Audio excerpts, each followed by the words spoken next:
So with that, Adam, let's tackle some news and notes, and let's start right there. What do you think is Bryant's future? Listen, right now it's unclear and murky because there have not been a great number of teams that have expressed interest in signing him. He talked about wanting to play in the NFC East where he could play the Cowboys twice a year. The issue is, to date, no NFC East teams have shown an interest or an inclination to go sign him. I'm sure there'll be somebody out there, but he's not going to be able to go out and find an offer like the one the Baltimore Ravens made at about $7 million per year. Jeff, let's stay in the NFC East. The Eagles exercised the fifth-year option on wide receiver Nelson Agholor. Nelson Agholor making himself some money this season once he got moved to the slot position. He also was exceptional in the Super Bowl, leading the team in receptions in that game. This is a guy who ended up earning that fifth-year option. It'll be interesting to see if they eventually renegotiate because it is a $9.4 million salary that he'll covet as a slot receiver. Adam, the Giants declined the fifth-year option on offensive tackle Eric Flowers. What's his future? The Giants were asking for a second or third round pick for him around the draft. They were offered a late round pick. Then there was another team that stepped in and offered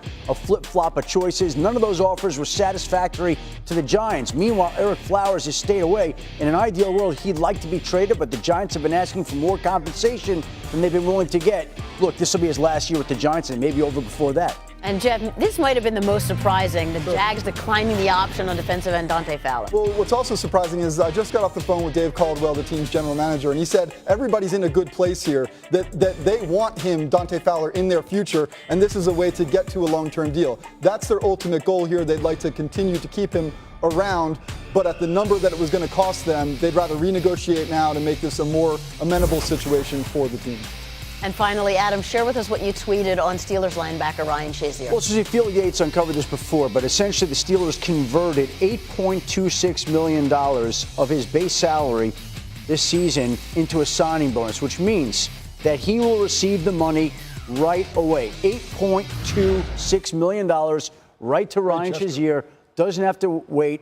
A very classy gesture by a classy organization for a beloved player. And I can tell you that reaction, that gesture, has been met with universal applause around the NFL. I was standing on the stage there when he walked out at AT&T Stadium. Oh, my gosh. A little emotional there, right? A little bit, yeah. That was amazing.